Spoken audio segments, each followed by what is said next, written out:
Hello everyone, कैसे हो आप सब। होप करता हूँ आप सब बढ़िया होंगे। तो पहले तो आप सभी बच्चों को थैंक यू, क्योंकि आप सभी के सपोर्ट की वजह से हमने 10,000 सब्सक्राइबर्स वाला बेंचमार्क क्रॉस कर लिया है। तो पिछले बार मैंने जब चेक किया था अराउंड 11,000 सब्सक्राइबर्स होने वाले थे। तो आप सभी के लव एंड सपोर्ट की वजह से ये पॉसिबल हो पाया। तो इस चैनल के असली हकदार आप ही हो। तो आप सभी को मैंने जैसे पहले भी प्रॉमिस किया था कि आपका टर्म टू का सिलेबस मैं कंप्लीट करवाऊंगा। तो आज से हम टर्म टू का सिलेबस स्टार्ट करेंगे। और सबसे पहले हम चैप्टर 4 से स्टार्टिंग करने वाले हैं। आज मैं आपको इसका इंट्रोडक्शन पार्ट करवाऊंगा और धीरे धीरे हम इसकी जितनी भी एक्सरसाइज हैं वो भी कंप्लीट करेंगे। स्टार्ट करें फिर। स्टार्ट करते हैं। तो सबसे पहले हम चैप्टर के नाम से स्टार्टिंग करेंगे, क्योंकि जब तक आपको चैप्टर का नाम का मीनिंग नहीं पता होगा तो हम चैप्टर को कैसे करेंगे, है ना। तो आप देख पाओगे कि चैप्टर के नाम में दो वर्ड है। एक क्वाड्रेटिक वर्ड है, दूसरा आपका इक्वेशन वर्ड है। ठीक है। तो हम स्टार्ट करते हैं। इक्वेशन वर्ड का मतलब क्या होता है। तो व्हाट इज इक्वेशन। तो इक्वेशन में तीन चीजें होती हैं। पहला होता है इक्वल वर्ड, क्योंकि इक्वेशन में इक्वल वर्ड है ना, छुपा हुआ है। तो इक्वेशन में एक तो इक्वल साइन होना ही चाहिए, पहली चीज तो ये। दूसरी चीज वेरिएबल होना चाहिए। अब वेरिएबल सुन के ना बच्चे कंफ्यूज हो जाते हैं, तो मैं बताता हूँ वेरिएबल का मतलब क्या होता है। वेरिएबल का मतलब होता है कोई भी अल्फाबेट। अल्फाबेट मतलब कोई भी, देखो ए से लेके जेड तक कोई भी आपको लेटर लिखा मिल जाए ना इंग्लिश का, तो वो समझ जाना वेरिएबल है। ज़्यादातर आपको कौन से लेटर मिलते हैं, या तो एक्स मिलता है या वाई मिलता है। तो कहीं भी किसी भी इक्वेशन में आपको एक्स या वाई लिखा मिल जाए तो समझ जाना वो क्या है, वेरिएबल है। क्लियर। और तीसरी चीज होती है नंबर पार्ट। तो नंबर पार्ट सिंपल होता है कोई भी आपका नंबर, जैसे कोई भी काउंटिंग हो गई। ठीक है। जब ये तीन चीजें मिलती हैं तब आपकी इक्वेशन बनती है। क्लियर। अब देखो मैं आपको समझाता हूं। जैसे मान लो 2 हो गया, इसके साथ मैं x लगा देता हूं और इक्वल लगा देता हूं और इक्वल टू 4 लिख देता हूं।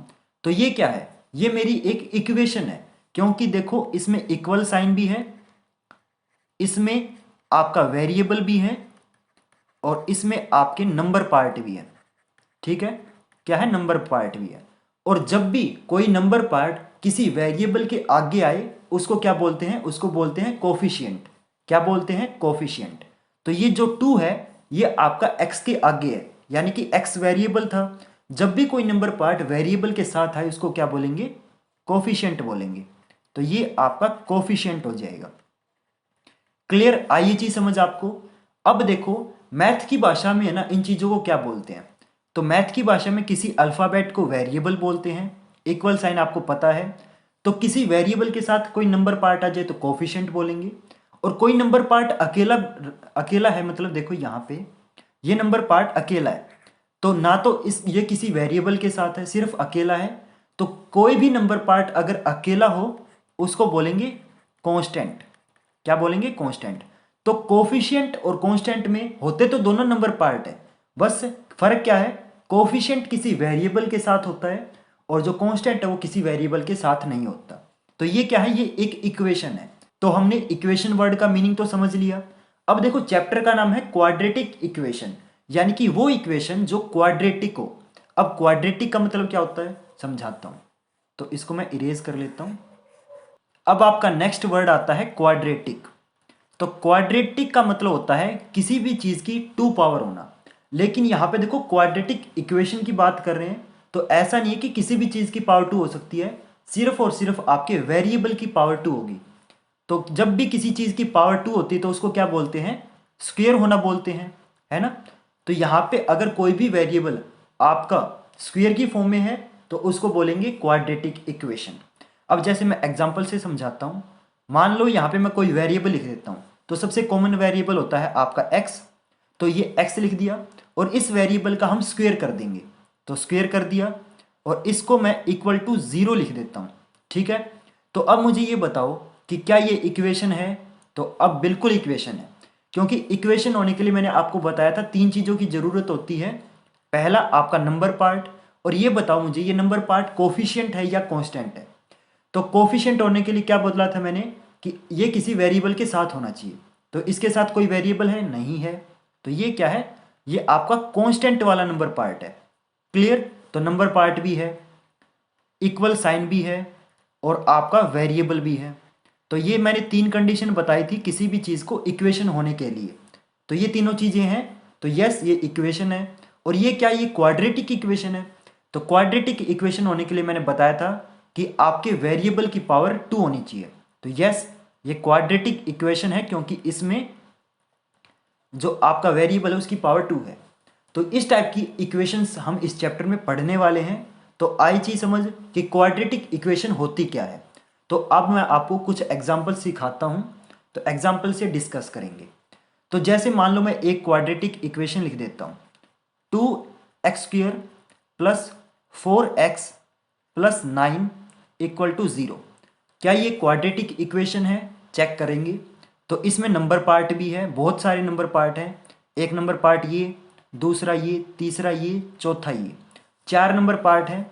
तो अब डिस्कस करेंगे कि कौन सा नंबर पार्ट क्या है। तो ये कांस्टेंट हो गया, ठीक है। ये 9 भी कांस्टेंट हो गया क्योंकि ना तो 0 के साथ कोई वेरिएबल है ना 9 के साथ कोई वेरिएबल है। तो 9 और 0 दोनों कांस्टेंट है। और ये जो 4 और 2 है ये कोफिशिएंट है क्योंकि दोनों के साथ वेरिएबल है। इस 4 के साथ x वाला वेरिएबल है और इस 2 के साथ x² वाला वेरिएबल है। तो ये 2 और 4 दोनों कोफिशिएंट हो जाएंगे। तो लिख देंगे ये दोनों क्या है, कोफिशिएंट है, ठीक है। तो ये तो पहचानने आ गए होंगे आपके कि कोफिशिएंट और कांस्टेंट में फर्क क्या होता है। अब देखो इक्वल साइन भी है, यस। और क्या इसमें वेरिएबल की पावर 2 है? यस, बिल्कुल है। तो देखो इस x² की पावर, x² बोल दिया तो सिंपल सी बात है, पावर 2 हो गई। तो देखो इस x की पावर 2 है। तो ये क्वाड्रेटिक इक्वेशन भी है। क्लियर? आई चीज समझ आपको। तो किसी भी क्वाड्रेटिक इक्वेशन को होने में ये 4 चीजों की जरूरत पड़ेगी। लेकिन एक क्वाड्रेटिक इक्वेशन की स्टैंडर्ड फॉर्म होती है, कि जनरल फॉर्म होती है ना, जैसे हर इक्वेशन की होती है, चाहे लीनियर इक्वेशन हो चाहे क्यूबिक इक्वेशन हो, हर इक्वेशन की एक जनरल फॉर्म होती है जिसको हम स्टैंडर्ड फॉर्म भी बोलते हैं। तो हम डिस्कस करेंगे कि क्वाड्रेटिक इक्वेशन की स्टैंडर्ड फॉर्म क्या होती है। तो मैं यहां पे लिख देता हूं ax² plus bx plus c is equal to 0। तो ये किसी भी क्वाड्रेटिक इक्वेशन की जनरल फॉर्म है। अब देखो यहां पे देखो, ये जो a और b है ये आपके कोफिशिएंट हो गए, और ये जो c है ये आपका कांस्टेंट हो गया, x आपका वेरिएबल हो गया। अब कुछ बच्चे बोलेंगे सर यहाँ पे तो नंबर पार्ट ही नहीं है, ये तो सारे ही ABCD है, तो सारे ही वेरिएबल हो गए। नहीं, जब हम किसी भी क्वाड्रेटिक इक्वेशन की बात करते हैं तो वही वेरिएबल माना जाता है जिसकी पावर 2 हो। अब देखो x की पावर 2 है, यानी कि इस पूरी इक्वेशन में जितने भी x हैं सारे के सारे वही वेरिएबल होंगे, उसके अलावा कोई भी वेरिएबल नहीं होगा। क्लियर? अगर मान लो यहाँ पे मैं a² कर दूं ना, तो a² इसका वेरिएबल हो जाएगा। लेकिन हम जो क्वाड्रेटिक इक्वेशन डिस्कस करेंगे उसमें एक ही वेरिएबल होता है, एक से ज़्यादा वेरिएबल नहीं होते। तो ये हमारी जनरल फॉर्म होती है। अब जैसे मान लो मैं कोई क्वाड्रेटिक इक्वेशन लिख के दिखाता हूँ। मान लो मैं यहाँ पे 2x² plus 3x plus 5 equal to 0, ये मैंने क्वाड्रेटिक इक्वेशन लिख दी।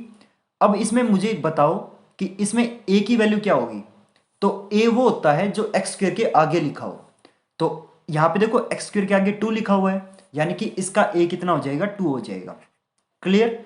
अब b क्या होता है, जो x के आगे लिखा हो। तो x के आगे 3 लिखा हुआ है, तो b इसमें 3 हो जाएगा। और जो बच गया ना वो आपका c होता है। तो यहाँ पे सिर्फ 5 बच गया, तो आपका जो c है वो 5 होगा। क्लियर? तो c को हम क्या बोलते हैं, कांस्टेंट बोलते हैं। a और b को क्या बोलते हैं, कोफिशिएंट बोलते हैं। a जो है वो हमारा x² का कोफिशिएंट है, b जो है वो हमारा x का कोफिशिएंट है। आइए चीज समझ आपको। अब है ना आगे बहुत सारे ऐसे क्वेश्चन आएंगे जिसमें आपको क्वाड्रेटिक इक्वेशन दे रखी होगी और उसमें आपको देख के क्वाड्रेटिक इक्वेशन को ABC की वैल्यू निकालनी है। तो निकाल लोगे, x² के आगे जो लिखा हो वो a, x के आगे जो लिखा हो वो b, और जो बच गया वो c। देखो मैं आपको एक क्वेश्चन देता हूं, तो आप मुझे ना बताओ कमेंट करके। मैं आपको इक्वेशन लिख के दिखाता हूं, इसको मैं इरेज कर लेता हूं। अब मैं आपको एक इक्वेशन लिख के दिखाता हूं, जैसे मान लो -3x² plus 5x minus 7 equal to 0। अब है ना आप वीडियो को पॉज करके मुझे कमेंट में लिख के बताओ कि इस इक्वेशन में ABC की वैल्यू क्या होगी, और चेंज मत करना, ठीक है। जो वैल्यू लिखो वो लिखे रहने देना, चेंज मत करना। तो अब मैं आपको आंसर बताता हूं और कमेंट करके ना फिर चेक करना कि आपने जो आंसर बताया है और जो आंसर मैं बता रहा हूँ क्या वो मैच कर रहे हैं कि नहीं। तो मैं बताता हूँ। तो मैंने आपको तरीका क्या बताया था कि एक्स स्क्वायर के आगे जो लिखा हो वो आपका ए होगा। तो एक्स स्क्वायर के आगे देखो -3 है, तो ए की वैल्यू -3 हो जाएगी। एक्स के आगे जो लिखा होगा वो बी हो जाएगा, तो बी आपका 5 हो गया, और जो बच गया वो आपका सी है, तो -7 आपका सी हो जाएगा। तो अब किसी भी इक्वेशन में आप ए बी सी की वैल्यू तो निकाल लोगे ना, ठीक है। तो मैं आपको इस तरीके से पढ़ा रहा हूँ कि मैं ये मान के पढ़ा रहा हूँ कि आपको कुछ नहीं आता, ठीक है। तो काफ़ी बच्चे सोच रहे होंगे सर तो बहुत स्लो स्लो पढ़ा रहे हैं, क्योंकि जब चीज़ें स्लो स्लो चलते हैं ना तभी चीज़ें समझ आती हैं। स्टार्ट करते हैं। तो स्टैंडर्ड फॉर्म लिखनी आ गई आपको, ठीक है। अब थोड़ा सा हाई लेवल के क्वेश्चंस पे चलेंगे, ठीक है। उसमें मेरे को बताना ए बी सी की वैल्यू। तो अब मैं थोड़ा सा मुश्किल इक्वेशंस लिखता हूँ। जैसे मान लो मैं लिख दूँ 2x² = 0। तो अब मुझे इस इक्वेशन में बताओ कि ए बी सी की वैल्यू क्या होगी। अब मेरे को पहले तो ये बताओ कि क्या ये क्वाड्रेटिक इक्वेशन है या नहीं। यस, ये क्वाड्रेटिक इक्वेशन है, क्योंकि इसमें नंबर पार्ट भी है जो कि हमारा कांस्टेंट है, एक दूसरा नंबर पार्ट है जो कि हमारा कोफिशिएंट है, इसमें हमारा वेरिएबल भी है जो कि x है, ठीक है। इसमें इक्वल साइन भी है जिसकी वजह से ये इक्वेशन बन जाएगी, और इसमें वेरिएबल का स्क्वायर भी है, यानी कि ये क्वाड्रेटिक भी है। तो ये क्वाड्रेटिक इक्वेशन तो है, तो सिंपल सी बात है, क्वाड्रेटिक इक्वेशन है तो इसमें ए बी सी की वैल्यू भी निकाल सकते हैं, हम निकाल सकते हैं ना। तो अब निकालते हैं। तो एक्स स्क्वायर के आगे जो चीज़ लिखी हो वो क्या होती है, ए होती है। तो एक्स स्क्वायर के आगे क्या है, 2 है, तो ए हमारा 2 हो जाएगा, ठीक है। अब देखो मैंने आपको बताया था कि जो चीज़ एक्स के आगे लिखी होगी वो बी हो जाएगी। क्या इसमें कहीं भी आपको एक्स दिख रहा है, नहीं दिख रहा। जब एक्स ही नहीं दिख रहा तो बी कहाँ से दिखेगा, तो बी आपका 0 हो जाएगा, क्लियर। और सी निकालने के लिए क्या बताया था, जो चीज़ बच गई वो आपकी सी होती है। तो क्या बच गया, कुछ भी नहीं बचा, यानी कि सी भी आपका 0 होगा, क्लियर। आई ये चीज़ समझ आपको। तो इस तरीके से हम थोड़ी सी मुश्किल इक्वेशन में भी हम ए बी सी की वैल्यू निकाल सकते हैं, ठीक है। अब देखो थोड़ा सा एक और लेवल पे लेके जाते हैं इस क्वेश्चन को, थोड़ा सा और मुश्किल करते हैं। अब मैं देखो एक और इक्वेशन लिखता हूं। अब देखो जैसे 2x² = 5 है, तो अब मुझे बताओ इसमें ए बी सी की वैल्यू क्या होगी। तो ए आपका सिंपल है, 2 हो जाएगा, एक्स इसमें है ही नहीं तो बी आपका 0 हो जाएगा। अब देखो कभी भी जब हम ए बी सी की वैल्यू निकालते हैं ना, तो हम हर इक्वेशन को जनरल फॉर्म में लिखेंगे। तो जनरल फॉर्म में आपने एक चीज ध्यान दी होगी कि इक्वल टू के हमेशा राइट साइड 0 होता है। तो क्या इस इक्वेशन में इक्वल टू के राइट साइड 0 है, नहीं है। तो हम क्या करेंगे, हम पहले इक्वल टू के राइट साइड 0 लेके आएंगे। तो उसके लिए मुझे ये जो 5 है इसको मुझे लेफ्ट साइड भेजना पड़ेगा, तो तभी तो इक्वल टू के राइट साइड 0 बनेगा। तो अगर इस 5 को मैं लेफ्ट साइड लेके आऊंगा ना, तो देखो उधर ये 5 प्लस में था, इधर आके ये माइनस हो जाएगा, तो इधर आके माइनस हो गया और इक्वल टू 0। तो अब ये हमारी जो इक्वेशन है वो जनरल फॉर्म में आ चुकी है। तो अब हम ए बी सी की वैल्यू निकाल सकते हैं। तो ए तो हमारा 2, एक्स इसमें है नहीं तो बी 0। अब जो बच गया वो आपका सी हो जाएगा, सी आपका -5, क्लियर। तो काफ़ी बच्चे ना मिस्टेक कर देते हैं, सी को डायरेक्ट 5 लिख के आ जाते हैं। तो आपको एक चीज़ ध्यान देनी है, ए बी सी की वैल्यू आप तभी निकाल सकते हो जब आपका इक्वल टू की तरफ 0। तो अब देखो आप पहले क्या लिख रहे थे, 5 लिख रहे थे। अब देखो एक्चुअली में जो आंसर आएगा वो क्या है, -5। तो ये थोड़े से बच्चों को कंफ्यूजन होती है। तो सी की वैल्यू तभी बतानी है जब इक्वल टू के राइट साइड 0, क्लियर। तो आपको ये स्टैंडर्ड फॉर्म वाला कंसेप्ट पूरा समझ में आ गया। अब चलते हैं हम नेक्स्ट कंसेप्ट पे। तो एक्चुअली अब देखो क्वाड्रेटिक इक्वेशन तो हमने सीख ली, ए बी सी की वैल्यू निकालनी भी सीख ली। अब हम देखेंगे कि इन क्वाड्रेटिक इक्वेशन को हम सोल्व कैसे करते हैं। तो मैं आपको समझाता हूं। अब जैसे मान लो मैं एक क्वाड्रेटिक इक्वेशन लिखता हूं, जैसे मान लो थोड़ी सी सिंपल इक्वेशन लिखेंगे ताकि आपको चीज़ें जल्दी समझ आ जाएं। तो मान लो x² + 5x + 6 = 0। ये मैंने क्वाड्रेटिक इक्वेशन लिख दी। अब देखो कोई ना कोई x की ऐसी वैल्यू जरूर होगी जो इस पूरी इक्वेशन को 0 बना देगी। तो x की वो वैल्यू जो इस पूरी इक्वेशन को 0 बना दे उसे क्या बोलते हैं, उसे या तो रूट्स बोलते हैं या फिर जीरोस बोलते हैं। दोनों का एक ही मतलब होता है। तो अगर किसी क्वेश्चन में आपको ये लिखा मिल जाए कि इस इक्वेशन के रूट्स निकालो या इस इक्वेशन के जीरोस निकालो, तो कंसेप्ट सेम रहता है, मीनिंग एक ही है, बस वही बात है, नाम अलग अलग है। जैसे आपके घर का नाम अलग होता है, बाहर का नाम अलग होता है ना, स्कूल का नाम अलग होता है, उसी तरीके से। तो रूट्स बोलो चाहे जीरोस बोलो, मीनिंग एक ही है।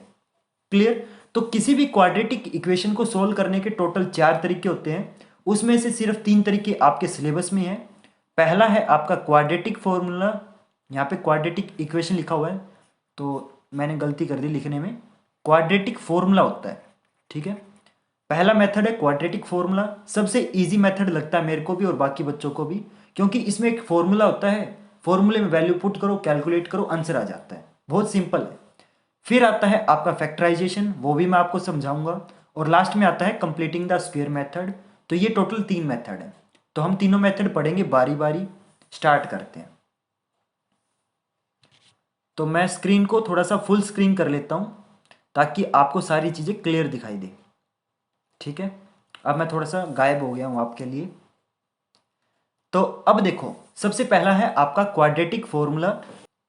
तो क्वाड्रेटिक फॉर्मूला में क्या होता है, क्वाड्रेटिक फॉर्मूला में एक डायरेक्ट नाम में ही लिखा हुआ है फॉर्मूला। तो सिंपल है, एक फॉर्मूला मिलेगा आपको, minus B plus minus B square minus 4ac divided by 2a।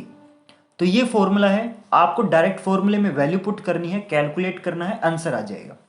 अब देखो मैं आपको एग्जाम्पल से समझाता हूँ। मान लो मैं कोई इक्वेशन लेता हूँ, एक्स स्क्वेयर माइनस, चलो प्लस 5x से ले लेते हैं, प्लस 6 इक्वल टू 0। तो ये मैंने क्वाड्रेटिक इक्वेशन ले ली। और अब देखो इस क्वाड्रेटिक इक्वेशन को हम इस क्वाड्रेटिक फॉर्मूला से कैसे सोल्व करेंगे। तो बहुत ईजी है। सबसे पहले आप क्या करोगे, ए बी सी की वैल्यू निकालोगे।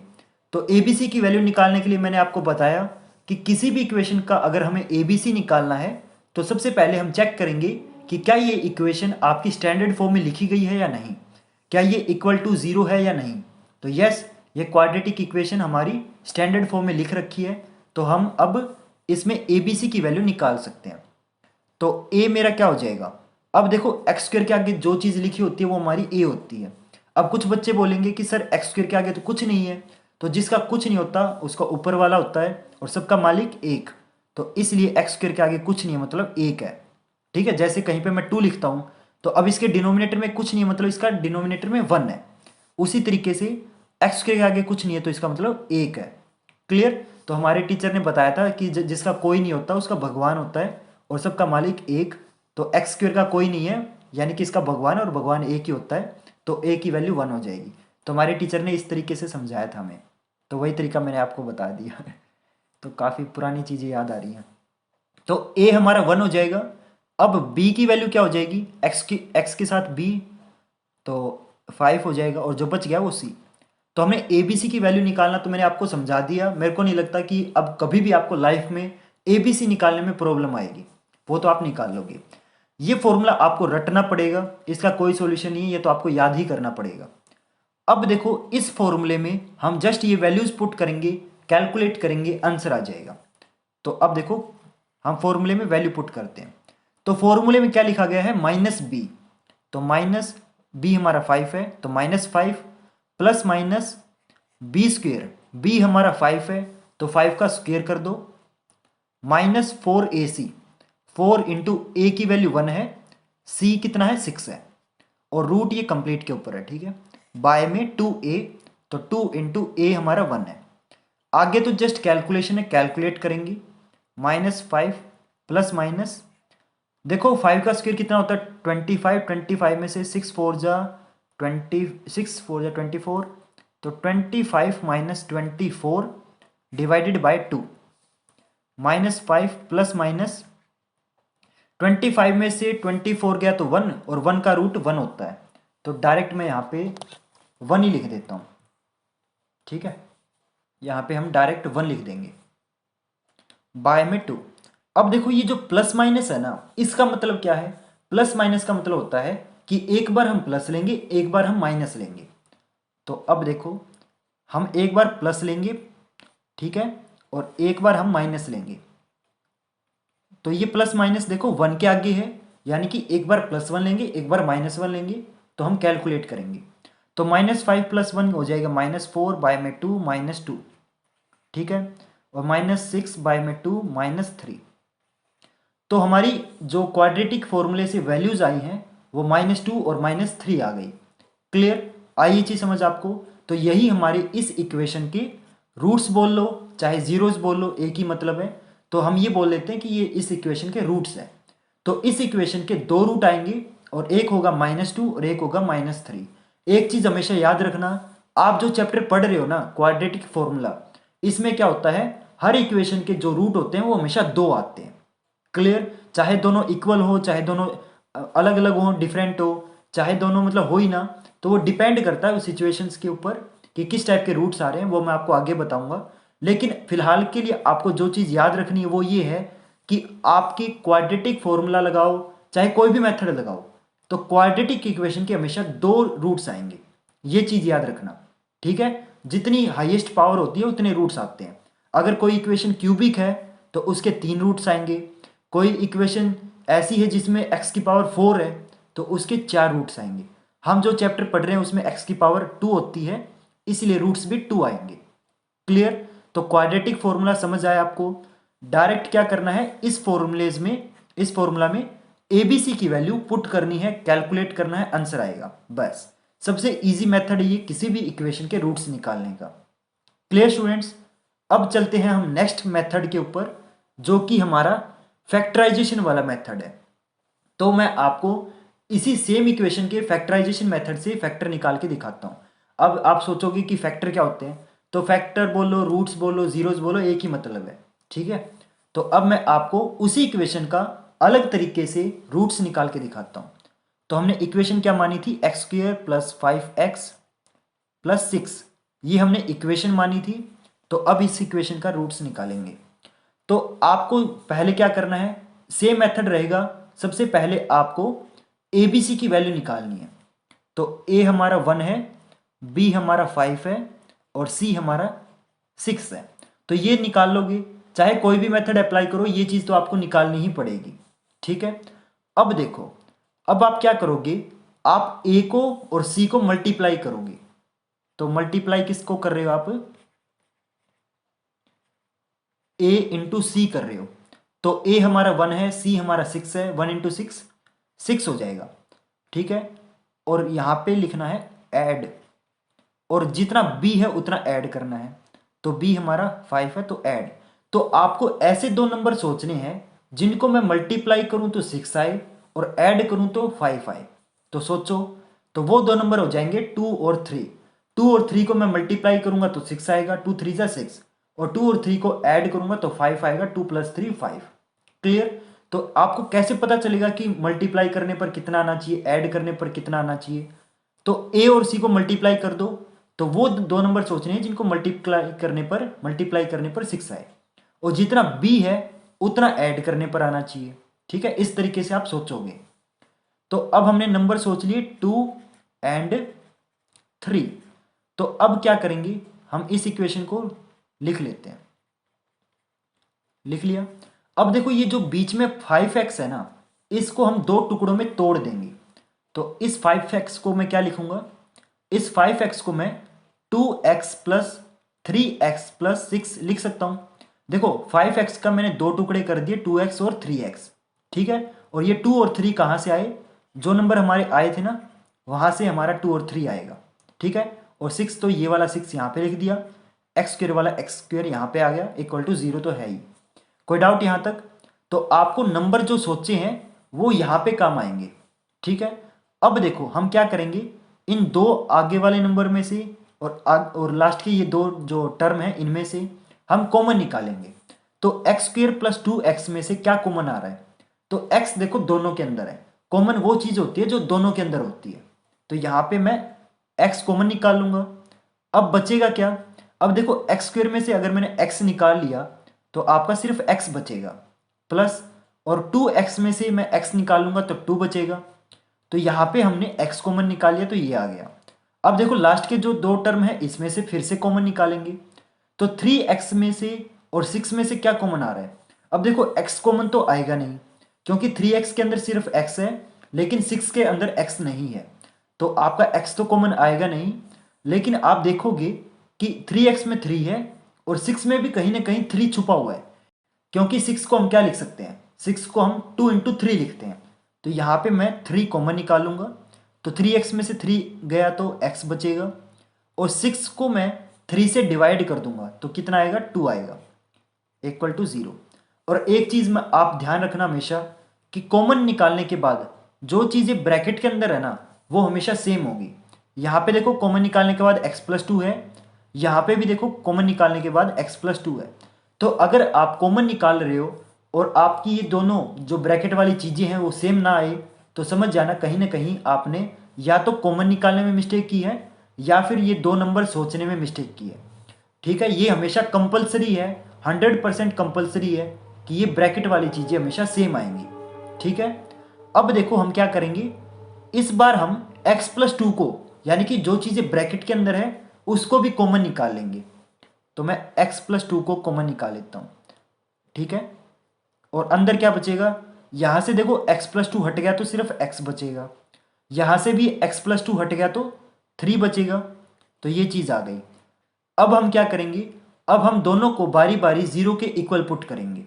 बीच में ऐसे लाइन ड्रॉ कर लोगे, एक बार आप x+2 को 0 के इक्वल पुट करोगे और एक बार आप x+3 को 0 के इक्वल पुट करोगे। x की वैल्यू निकालनी है तो लेफ्ट साइड सिर्फ x को रखोगे, x के अलावा जो भी चीज़ है उसको हम राइट साइड भेज देंगे।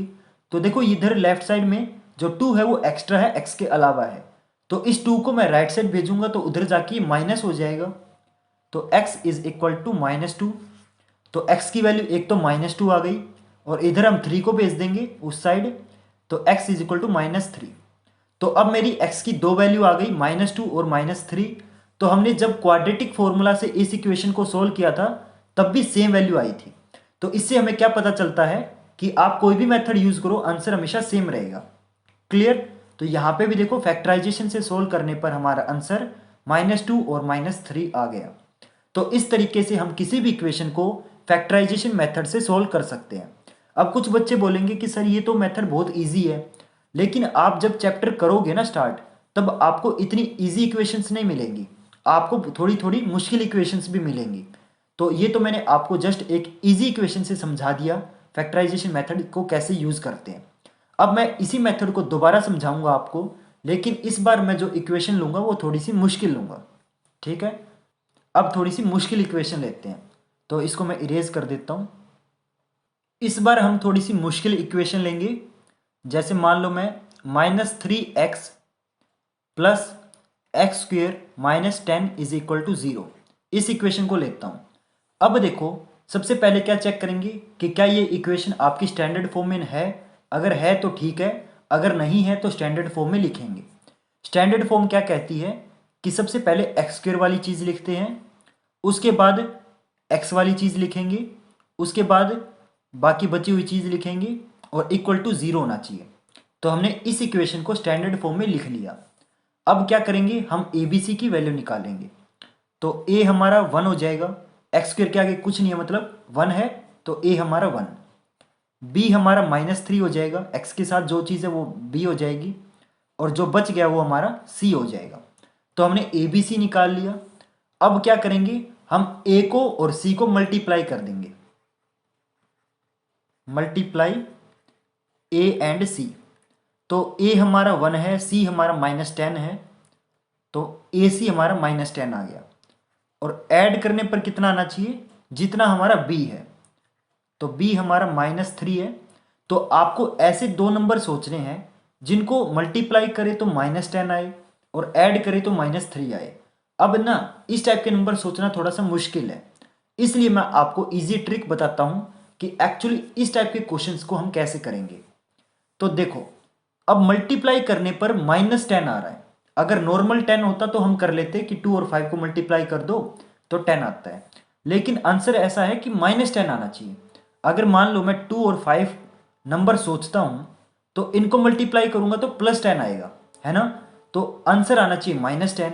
तो किसी भी दो नंबर को मल्टीप्लाई करे और आंसर माइनस आए, इसका मतलब क्या है कि दोनों में से कोई ना कोई नंबर एक माइनस का होगा एक प्लस का होगा, क्योंकि प्लस माइनस मल्टीप्लाई होते हैं तब जाके आंसर माइनस आता है।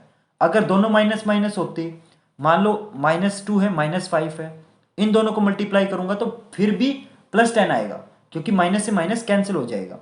इससे क्या पता चलता है कि अगर आंसर -10 आ रहा है यानी कि एक हमारा प्लस होना चाहिए, दूसरा हमारा माइनस होना चाहिए। क्लियर। अब देखो -2 को मैं मल्टीप्लाई करूं +10 से तो आंसर -10 आ रहा है। आइए चीज समझ। तो कभी भी अगर आपका आंसर माइनस में आना चाहिए, जैसे यहाँ पे -10 आना चाहिए, तो समझ जाना कि वो नंबर क्या है, एक प्लस का होगा एक माइनस का होगा। अब हमें कैसे पता चलेगा कि कौन सा प्लस का है कौन सा माइनस का है, ये चीज बताएगी हमारी बी। तो बी देखो माइनस है, अगर बी +3 होता तो उसके हिसाब से सोचते, लेकिन यहाँ पे देखो बी माइनस है, तो जो बी का साइन है वो डिसाइड करेगा कि किसके आगे माइनस आएगा किसके आगे प्लस आएगा। तो जो बी का साइन है, बी का साइन देखो यहाँ पे क्या है, माइनस है, तो इन दोनों नंबर में से जो बड़ा है उसके आगे बी वाला साइन लगा दो। तो 2 बड़ा है या 5 बड़ा है, 5 बड़ा है तो 5 के आगे माइनस लगा दो, तो ये वाला ऑटोमेटिकली प्लस हो जाएगा। तो अब देखो इन दोनों को मैं मल्टीप्लाई करता हूं तो आंसर -10 आता है, और इन दोनों को मैं ऐड करता हूं तो आंसर -3 आता है। ऐसे ही नंबर सोचने थे जिनको मल्टीप्लाई करे तो -10 आए और ऐड करे तो -3 आए, है ना। तो ये दो नंबर कौन कौन से हो जाएंगे, +2 एंड -5। तो हमने नंबर सोच लिए, ठीक है। अब हम इस क्वेश्चन को सोल्व कर सकते हैं। तो सबसे जो मुश्किल पार्ट होता है ना, वो नंबर सोचना होता है, और उसका मैंने आपको ट्रिक बता दिया कि अगर आपका ये जो मल्टीप्लाई करने पर माइनस आए तो समझ जाना एक प्लस का हुआ एक माइनस का हुआ, और जो बी का साइन है वो साइन आप बड़े नंबर के आगे लगा देना, सिंपल, ठीक है। तो हमें नंबर पता चल गए +2 एंड -5, +2 एंड -5। अब देखो हम इस इक्वेशन को सॉल्व करेंगे, तो इक्वेशन लिख लेंगे x² - 3x - 10 = 0। तो अब देखो इस इक्वेशन का हम क्या करेंगे, ये जो -3x है इसके हम दो टुकड़े करेंगे। तो x² -3x को मैं क्या लिखूंगा, +2x - 5x - 10 = 0। तो -3x को मैंने 2x - 5x लिख दिया। क्लियर। अब देखो हम इन दो टर्म में से और लास्ट की दो टर्म में से कॉमन निकालेंगे। तो x² + 2x में से क्या कॉमन आ रहा है, आपका x कॉमन आ रहा है, तो बचेगा x + 2। यहां पे देखो -5x - 10, यहां पे क्या कॉमन आ रहा है, यहां पे आपका -5 कॉमन आ जाएगा, तो अंदर x + 2 बचेगा। क्योंकि जब आप माइनस कॉमन निकाल रहे हो तो ब्रैकेट के अंदर वाले साइन चेंज हो जाते हैं। तो अब देखो आपने बाहर माइनस कॉमन निकाला है, तो ये जो -10 है ये इसका साइन चेंज हो जाएगा +2 में, ठीक है, = 0। अब चेक करो कि आपके ब्रैकेट वाली चीजें सेम है या नहीं। तो देखो मेरी सेम है, मतलब यहां तक मैंने जो जो चीज की है वो बिल्कुल ठीक की है।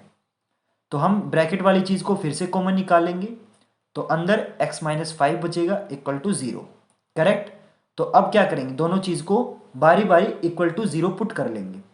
तो x + 2 को मैं = 0 पुट कर लूंगा, x - 5 को = 0 पुट कर लूंगा, 2 उधर जाके सब्ट्रैक्ट हो जाएगा, तो x की वैल्यू आ गई एक तो मेरी -2, और इधर -5 उधर जाके प्लस हो जाएगा, तो दूसरी x की वैल्यू आ गई मेरी +5।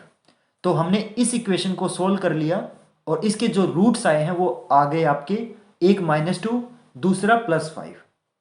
क्लियर स्टूडेंट्स, यहां तक कोई डाउट। तो इस तरीके से हम फैक्टराइजेशन मेथड का यूज करके हम किसी भी क्वाड्रेटिक इक्वेशन के रूट्स निकाल सकते हैं। तो हर मेथड का एक प्रोसीजर होता है, तो जब आप क्वेश्चंस की अच्छे से प्रैक्टिस करोगे ना, जब आप क्वेश्चंस को खुद अपने हाथ से सोल्व करोगे तो आपको ये मेथड समझ आ जाएगा। क्लियर स्टूडेंट्स, अब चलते हैं हम लास्ट मेथड पे, जो कि हमारा कंप्लीटिंग द स्क्वायर मेथड है। तो अब मैं आपको कंप्लीटिंग द स्क्वायर मेथड समझाता हूं।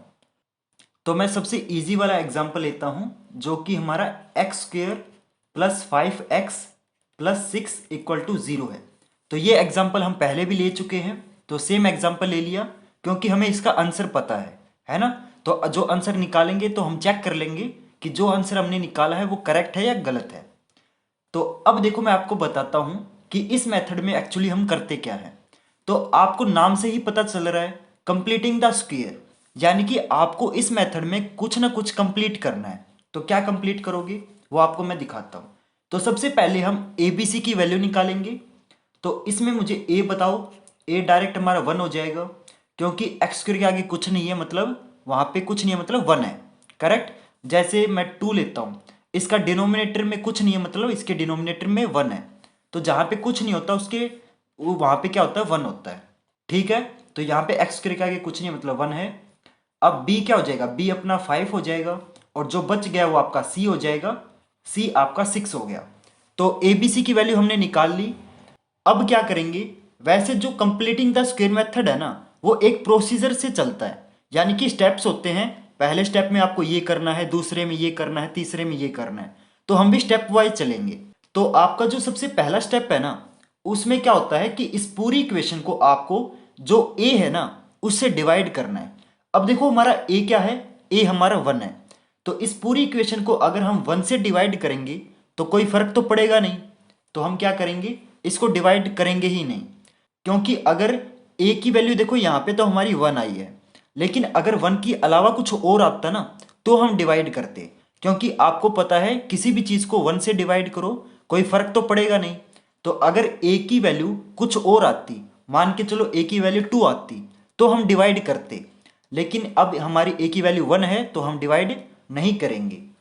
तो आपका पहला स्टेप क्या है, आपका स्टेप नंबर 1 हो गया डिवाइड बाय ए। तो पूरी इक्वेशन को ए से डिवाइड करना है। क्लियर। इसके बाद नेक्स्ट स्टेप क्या है, अब जो इस इक्वेशन का बी है, बी कितना है, 5 है, तो बी का हाफ कर दो। तो बी मेरा 5 है, तो 5 का हाफ कर देंगे, यानी कि b/2 कर देंगे, तो कितना आ जाएगा, 5/2। अब जो b/2 आया है इसका आप स्क्वायर कर दोगे। अब देखो इसका मैं स्क्वायर करता हूं, तो दोनों तरफ स्क्वायर कर देंगे, तो ये चीज आ गई आपकी करेक्ट। अब क्या करेंगे, ये b का हाफ करके और स्क्वायर करके जो चीज आई है उसको आप इस इक्वेशन में एक बार ऐड करोगे, एक बार सब्ट्रैक्ट करोगे। तो करते हैं, तो मैं बाकी की बची हुई चीजें इधर करता हूं। तो अब देखो हमने b का हाफ कर दिया, उसका स्क्वायर कर दिया। अब हम इक्वेशन में एक बार ऐड कर देंगे, एक बार सब्ट्रैक्ट कर देंगे। तो ऐड कहां पे करना है, आपको इस पूरी इक्वेशन की पहली 2 टर्म लिखनी है, उसके बाद आपको ऐड करना है 5/2 का होल स्क्वायर, आपको ऐसे ऐड करना है। क्लियर। फिर आपका c लिखना है जो कि 6 है, और फिर आपको सब्ट्रैक्ट करना है। क्लियर। और इक्वल टू 0। तो आपने पहली 2 टर्म लिखनी है, फिर ऐड करना है, फिर थर्ड टर्म लिखनी है, फिर सब्ट्रैक्ट करना है। ठीक है, ये आपका सेकंड स्टेप हो जाएगा। इसके बाद अब यहां पे देखो मेथड का नाम क्या है, कंप्लीटिंग द स्क्वायर मेथड। तो आपने एक तरीके से इसमें एक स्क्वायर वाली आइडेंटिटी कंप्लीट कर दी है। तो आइडेंटिटी कौन सी है, तो आपको पता है a+b का होल स्क्वायर। इस आइडेंटिटी को अगर हम ओपन करेंगे तो क्या आएगा, a² plus 2ab plus b²। तो इस आइडेंटिटी को अगर ओपन करते हैं तो ये वैल्यू आती है। अब देखो अगर आप ध्यान से देखोगे तो यहां से यहां तक ये हमारी इस फॉर्म में है ना, x का स्क्वायर, यानी देखो यहाँ पे आइडेंटिटी में क्या है, a² है, तो यहाँ पे हमारा x² है, यहाँ पे 2ab है, तो ये 5x आपका 2ab की फॉर्म में है, और जो b² है वो आपका 5/2 की फॉर्म में है। तो आप इसको इससे कंपेयर करोगे तो आपको पता चलेगा कि जो a की वैल्यू है वो आपकी x है, क्योंकि यहाँ पे a² है, वहां पे x² है, तो a का मतलब क्या हो जाएगा, x हो जाएगा। उसी तरीके से आपका जो b² है वो आपका यहाँ पे 5/2 का होल स्क्वायर है, तो आपका जो b है वो आपका 5/2 हो जाएगा। क्लियर। अब ये वाला b मत सोचना, ठीक है, वो b अलग है और ये आइडेंटिटी वाला b है, ठीक है, दोनों अलग अलग है। तो अब यहां से आपके a और b की वैल्यू आ गई, तो हम क्या करेंगे, इस आइडेंटिटी को हम इसमें लिख देंगे, है ना, क्योंकि इसका मतलब क्या होता है ये, और इसका मतलब ये होता है ये। क्योंकि कभी भी कोई आइडेंटिटी होती है ना, देखो मैं समझाता हूं। अब आपको पता है 2 × 5 का मतलब क्या होता है, 10। तो कहीं पे अगर 2 × 5 लिखा है तो आप क्या लिख देते हो, 10 लिख देते हो। उसी तरीके से कहीं पे 10 लिखा है तो आप उसको वापस 2 × 5 लिख सकते हो ना, क्योंकि मतलब सेम है। उसी तरीके से अभी तक हमने क्या पढ़ा है कि कहीं पे a+b का होल स्क्वायर लिखा हो तो आप उसको ये लिख दोगे, लेकिन आज हम क्या चीज नहीं सीखेंगे कि कहीं पे ये लिखा हो तो आप उसको वापस a+b का होल स्क्वायर लिख सकते हो। तो अब लिखते हैं, तो a+b का होल स्क्वायर, तो a हमारा x है और b हमारा 5/2 है, तो ये क्या बनेगा, ये x प्लस 5/2 का होल स्क्वायर बन गया, प्लस 6 माइनस 5/2 का होल स्क्वायर कितना होगा, ओपन कर देंगे 25/4 इक्वल टू 0। क्लियर। तो ये चीज तो मैंने आपको समझाने के लिए बताई है। तो अब देखो 6 के नीचे कुछ नहीं है, मतलब 1 होगा, इसका हम एलसीएम कर देंगे, x प्लस 5/2 का होल स्क्वायर, एलसीएम लेंगे तो यहां पे ये आएगा -1/4 इक्वल टू 0। तो देखो इस -1/4 को मैं राइट साइड भेज दूंगा, तो इधर ये माइनस में है, उधर जाके ये प्लस में हो जाएगा। तो इस -1/4 को मैं राइट साइड भेजता हूं, तो ये उधर जाके प्लस का हो गया। क्लियर। तो ये चीज आ गई। अब देखो लेफ्ट साइड आपका होल स्क्वायर है, राइट साइड आपका स्क्वायर नहीं है, तो हम क्या करेंगे, हमें ये स्क्वायर हटाना पड़ेगा। और आपको पता है कभी भी अगर हमें स्क्वायर को हटाना पड़ता है ना, तो दोनों तरफ स्क्वायर रूट कर दो। तो मैं दोनों तरफ स्क्वायर रूट कर दूंगा, तो यहां पे मैं लिखूंगा taking square root both sides, taking square root both sides. तो हम दोनों तरफ स्क्वायर रूट कर देंगे। तो इसको मैं इरेज कर देता हूं, ये तो मैंने आपको बस जस्ट समझाने के लिए बताया था। ठीक है। तो अब हम बाकी का क्वेश्चन इधर करते हैं। तो अब देखो दोनों तरफ स्क्वायर रूट कर देंगे। यहां पे मेरा क्या था, x प्लस 5/2 का whole square is equal to 1/4, ये था ना। तो हम दोनों तरफ स्क्वायर रूट कर देंगे, तो स्क्वायर से आपका रूट कैंसल, तो इधर आपका x plus 5/2 is equal to, तो अब देखो यहां पे हमारा राइट साइड क्या है, √1/4। तो अब कुछ बच्चे क्या करेंगे, डायरेक्ट है ना इसका 1/2 लिख देंगे, तो वो गलत है। वैसे गलत नहीं है, आधा सही है। क्यों, क्योंकि जब हम किसी चीज का रूट करते हैं तो उसकी दो वैल्यू आती हैं, एक प्लस वाली और दूसरी माइनस वाली। कैसे, मैं समझाता हूं। मान लो अगर कहीं पे √4 लिखा है, तो इसका आप डायरेक्ट आंसर 2 लिख दोगे, है ना। लेकिन √4 की दो वैल्यू होती हैं, एक +2 होता है, एक -2 होता है। क्योंकि चाहे -2 का स्क्वायर करो तो भी +4 आएगा, और चाहे +2 का स्क्वायर करो तो भी +4 आएगा। यानी कि जो -2 है और जो +2 है, दोनों ही √4 की वैल्यू है। क्लियर। तो इस तरीके से हम किसी भी चीज का अगर रूट करते हैं तो उसकी दो वैल्यू आती है, +4, एक प्लस में आती है, दूसरी माइनस में आती है। तो अब देखो इसको मैं इरेज कर देता हूं। तो अगर हम 1/4 का रूट करेंगे तो +-1/2 आएगा। यानी कि एक बार आपको +1/2 लेना है, एक बार आपको -1/2 लेना है। तो इधर मैं बाकी चीजों को इरेज कर देता हूं। तो अब देखो एक बार प्लस लेंगे, एक बार माइनस लेंगे। तो यहां पे मैं लिखूंगा x plus 5/2 is equal to, एक बार +1/2 ले लेते हैं, एक बार हम -1/2 ले लेते हैं। ठीक है। और सोल्व करेंगे तो ये 5/2 उधर जाके माइनस का हो जाएगा, तो दोनों को मैं भेजूंगा। तो x is equal to 1/2 minus 5/2, और इधर -1/2 माइनस 5/2। आगे तो जस्ट कैलकुलेशन है, x is equal to -4/2, x is equal to -6/2, और इधर x हमारा -2 आ गया, और इधर हमारा x -3 आ गया। तो थोड़ा सा लेंथी मेथड है आपका, लेकिन आंसर हमेशा वही आएगा जो बाकी मेथड से आता था। क्लियर स्टूडेंट्स, आई ये चीज समझ आपको। तो इस तरीके से हम कंप्लीटिंग द स्क्वायर मेथड को अप्लाई करेंगे। तो अब मैं आपको एक बार थोड़ा सा इसी मेथड का एक बार रिवीजन दे देता हूं कि एक्चुअली हमने किया क्या क्या है, ताकि आप है ना भूलो ना, क्योंकि कुछ स्टेप होते हैं वो आपको फॉलो करने होते हैं। तो अब देखो मैं आपको समझाता हूं, इसको मैं इरेज कर लेता हूं। तो आपका पहला स्टेप क्या था कि पूरी इक्वेशन को डिवाइड करना है, जितना a है आपका। तो लिखेंगे divide complete equation by a। तो पूरी इक्वेशन को a से डिवाइड करना है। पूरी इक्वेशन का मतलब क्या कह रहा हूं मैं, कि इक्वल टू के लेफ्ट साइड जो चीज है उसको भी डिवाइड करेंगे, और इक्वल टू के राइट साइड जो चीज है उसको भी डिवाइड करेंगे। तो दोनों तरफ वाली वैल्यू को हमें a से डिवाइड करना है। इसके बाद सेकंड स्टेप है आपका, आपको b का हाफ करना है।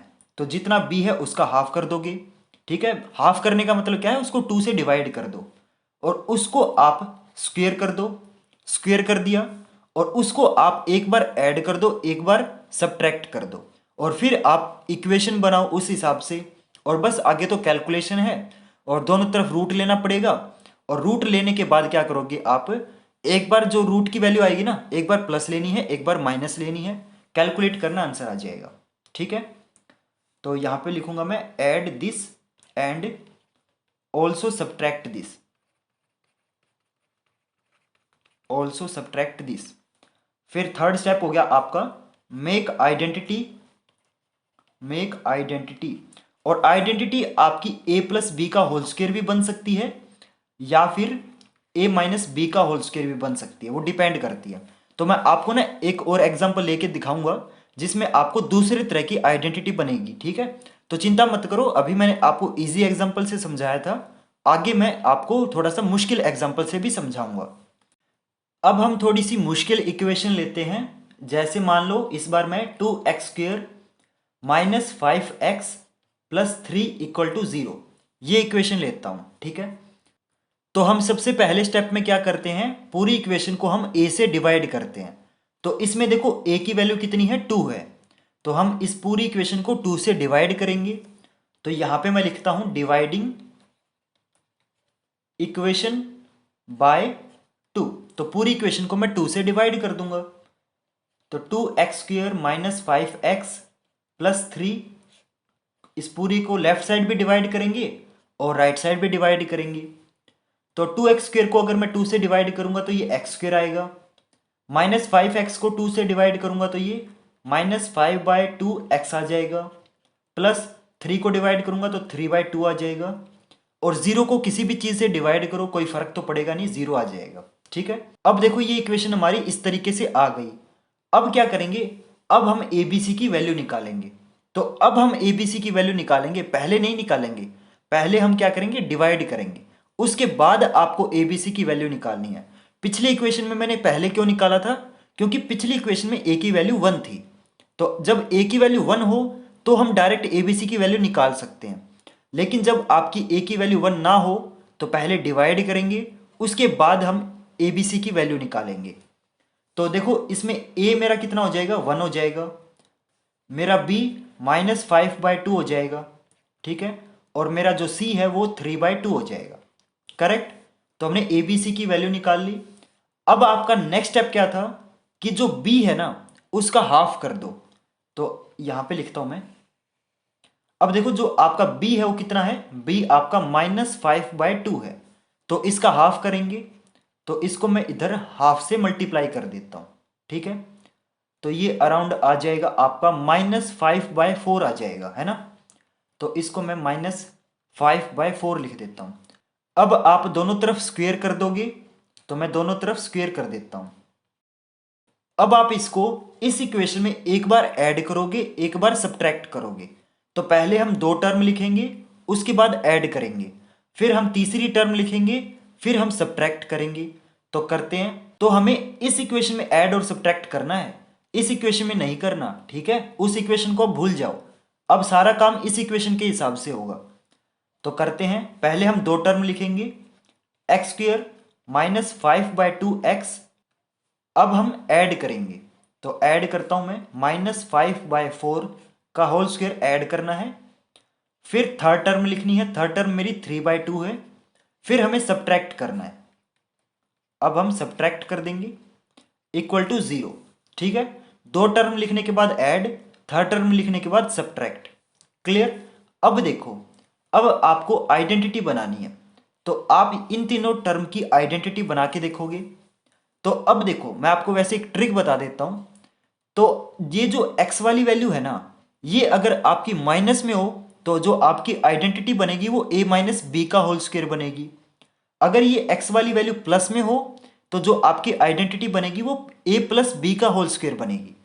तो ये सारी चीजें इस साइन के ऊपर डिपेंड करती है। तो देखो यहाँ पे माइनस साइन है, तो आपकी जो आइडेंटिटी बनेगी वो a माइनस बी का होल स्क्वायर वाली बनेगी। ठीक है, और ये क्या होती है, a² minus 2ab plus b², इसके इक्वल होती है। तो अब देखो हम इसकी जगह ये वैल्यू पुट कर देंगे, लेकिन अपने को कंपेयर करना है।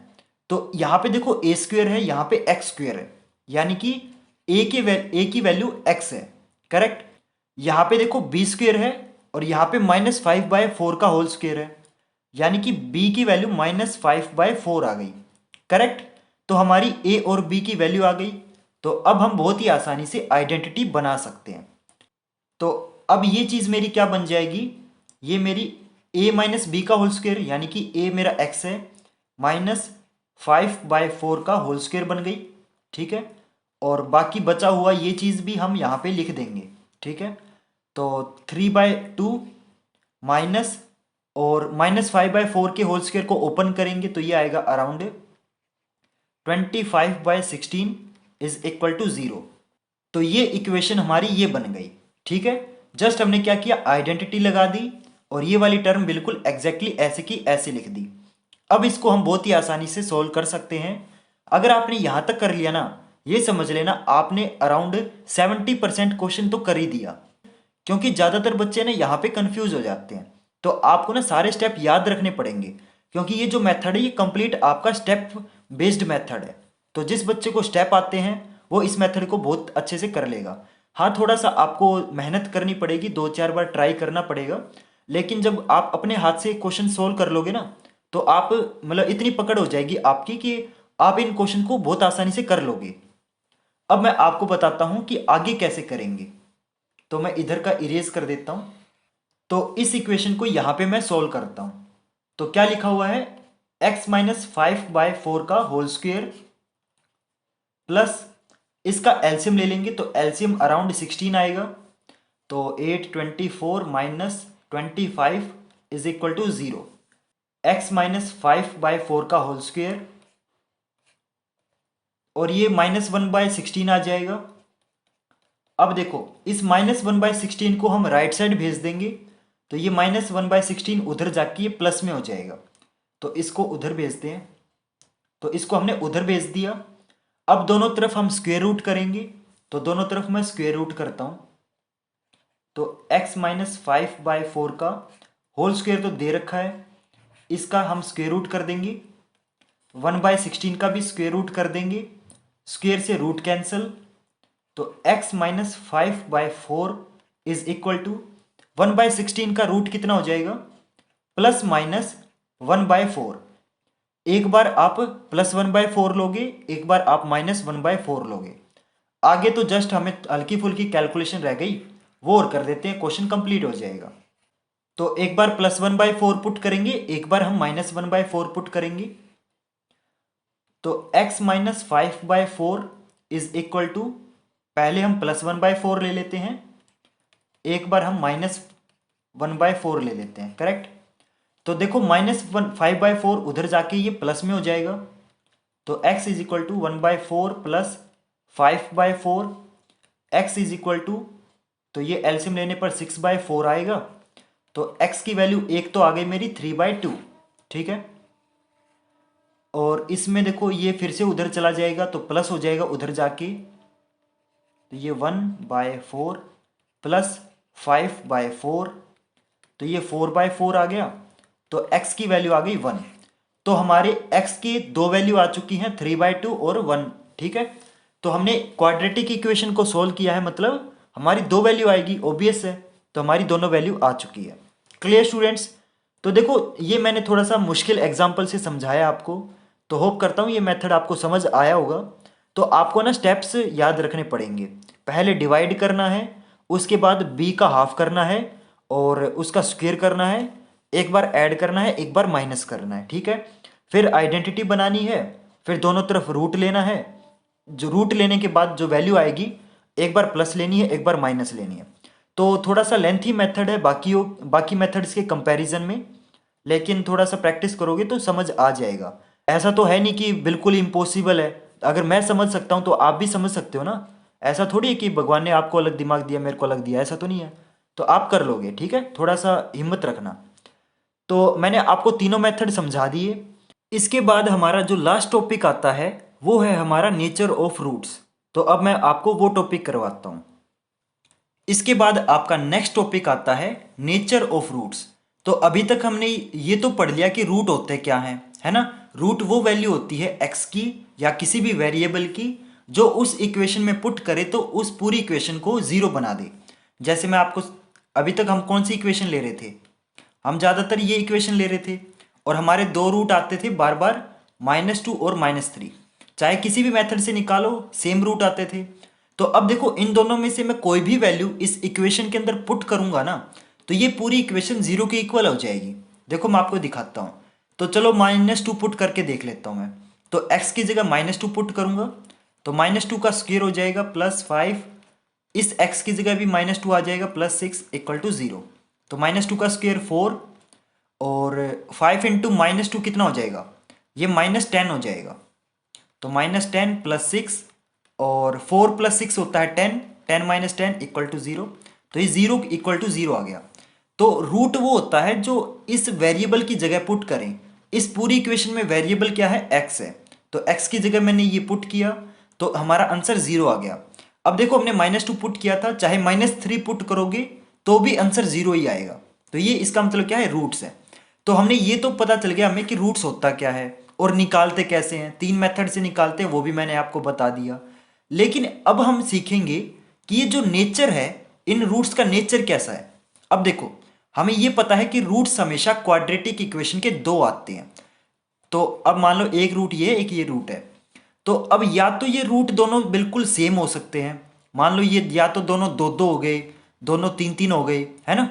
तो या तो दोनों सेम हो सकते हैं या दोनों अलग अलग भी हो सकते हैं। जैसे मान लो एक 3 है, दूसरा 4 आ गया, या फिर देखो यहाँ पे एक -2 है, दूसरा -3 है। तो या तो दोनों सेम होंगे या दोनों अलग अलग होंगे। एक तीसरा केस और होता है, उसमें क्या होता है, रूट्स निकल ही नहीं सकते, तो उनको क्या बोलते हैं, नो रियल रूट्स, यानी कि कोई भी रियल रूट ही नहीं है। तो 3 टाइप के आपके रूट्स होते हैं, या तो दोनों सेम होंगे, या फिर दोनों डिफरेंट होंगे, या फिर दोनों मतलब दोनों क्या, नो रियल रूट होंगे।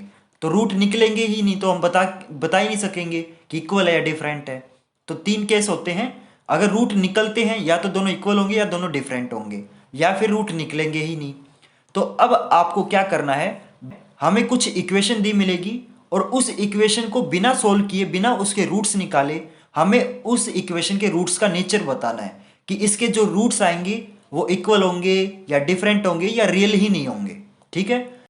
अब देखो जब तक हम रूट्स निकालेंगे नहीं तब तक हम उसको उसके बारे में क्या बता सकते हैं, बता ही नहीं सकेंगे, क्योंकि जब रूट्स निकालेंगे उसको देखेंगे तभी तो बता पाएंगे ना कि इक्वल है, डिफरेंट है, क्या है।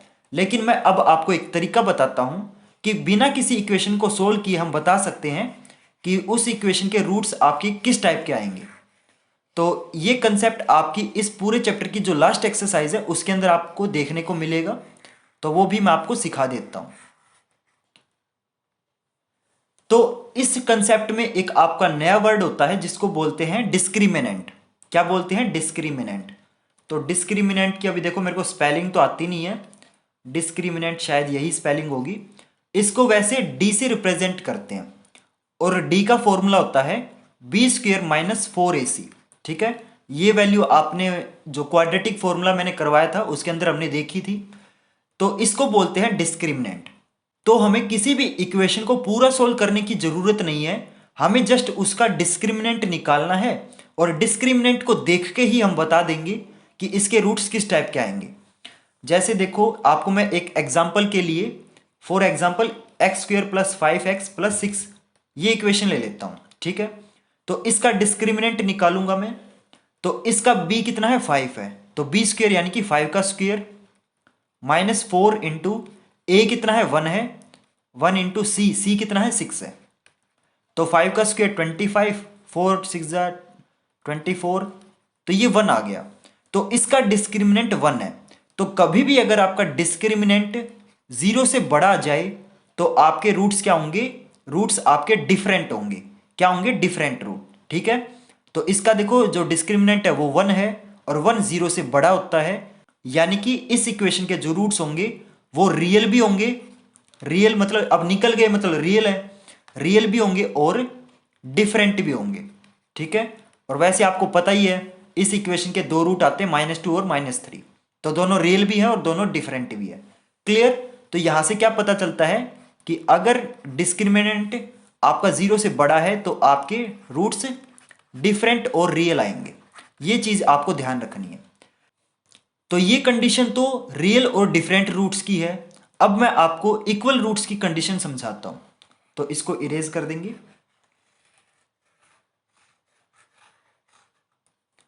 तो उसके लिए भी मैं एक एग्जांपल लूंगा। तो फॉर एग्जांपल मैंने x square plus 4x plus 4 ये इक्वेशन ले ली। तो अब देखो इस इक्वेशन का हम डिस्क्रिमिनेंट निकालेंगे। तो इसमें b कितना है 4 है, तो b स्क्वेयर यानी कि 4 का स्क्वेयर माइनस 4 इंटू ए इसमें 1 है और c इसमें 4 है। तो 4 का स्क्वेयर 16 और 4 इंटू 4 16, तो ये आ गया 0। तो इसका डिस्क्रिमिनेंट 0 आ गया। तो जब कभी भी आपका डिस्क्रिमिनेंट 0 आ जाए तो आपके रूट्स किस टाइप के आएंगे, इक्वल आएंगे, इक्वल एंड रियल। ठीक है, क्या आएंगे, इक्वल एंड रियल। तो डिस्क्रिमिनेंट इसके लिए आपका 0 आना चाहिए। ठीक है, अगर डिस्क्रिमिनेंट 0 है तो रूट्स आपके इक्वल आएंगे। Clear students? तो ये दूसरी कंडीशन हो गई। अब मैं आपको तीसरी कंडीशन दिखाता हूं। तो तीसरी कंडीशन कौन सी थी, जिसमें रूट्स आएंगे ही नहीं, यानी कि नो रियल रूट्स। तो उसको भी मैं एक एग्जांपल से समझाता हूं। तो फॉर एग्जांपल मान लो मैंने x square plus 4x plus 5 equal to 0 ये इक्वेशन ले ली। इसका डिस्क्रिमिनेंट निकालेंगे। इसमें b 4 है तो 4 का स्क्वेयर माइनस 4 इंटू ए 1 है, c इसमें 5 है। तो 4 का स्क्वेयर 16 माइनस 20, तो माइनस 4 आ गया। तो अब देखो जो डिस्क्रिमिनेंट है वो मेरा 0 से छोटा है, क्योंकि माइनस 4 है ना, माइनस 4 0 से छोटा होता है।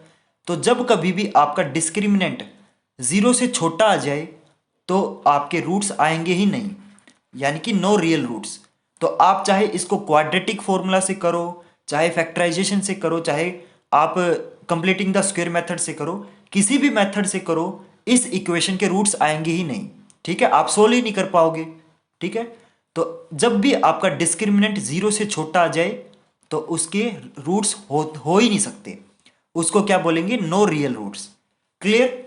तो ये तीनों कंडीशन आपको ध्यान रखनी है, क्योंकि ये तीनों कंडीशन आपको बताएगी कि जो रूट्स होंगे वो किस टाइप के होंगे। क्लियर? तो ये तीनों कंडीशन आपको ध्यान रखनी है। अगर डिस्क्रिमिनेंट 0 से बड़ा है तो डिफरेंट, 0 के इक्वल है तो रूट्स भी इक्वल, अगर 0 से छोटा है तो रूट्स आएंगे ही नहीं। ठीक है स्टूडेंट्स? तो ये तीनों कंडीशन आपको ध्यान रखनी है, क्योंकि इन तीनों कंडीशन का यूज करके आप बिना इक्वेशन को सोल्व करे सिर्फ डिस्क्रिमिनेंट को देख के बता पाओगे कि इसके रूट्स किस टाइप के हैं। तो ये इस चैप्टर का लास्ट टॉपिक था जो मैंने आपको समझा दिया। तो आपको मैंने पूरा चैप्टर समझा दिया है, तो होप करता हूं आपको ये समझ आया होगा।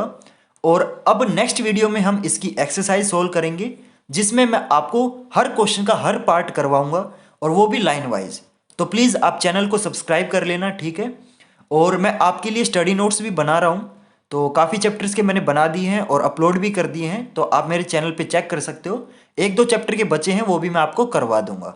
तो प्लीज़ चैनल को सब्सक्राइब कर लेना, क्योंकि सब्सक्राइब करने से ऐसा नहीं है कि मेरे को फ़ायदा है, आपको भी फ़ायदा है। एक और बात मैं आपको बता दूं, अगर आपको कोई डाउट है मैथमेटिक्स में या साइंस में, तो आप मुझे इंस्टाग्राम पे मैसेज करके पूछ सकते हैं। वहाँ पे काफ़ी बच्चे मेरे से डाउट पूछते हैं और उनकी मैं डाउट सोल्व करता हूँ। तो आप भी मेरे से डाउट वगैरह पूछ सकते हैं। इंस्टाग्राम पे आप मेरे को डायरेक्टली बहुत ईजी तरीके से कॉन्टैक्ट कर पाएंगे। तो ठीक है स्टूडेंट्स, मिलते हैं फिर नेक्स्ट वीडियो में नए टॉपिक के साथ। तब तक के लिए goodbye and have a nice day.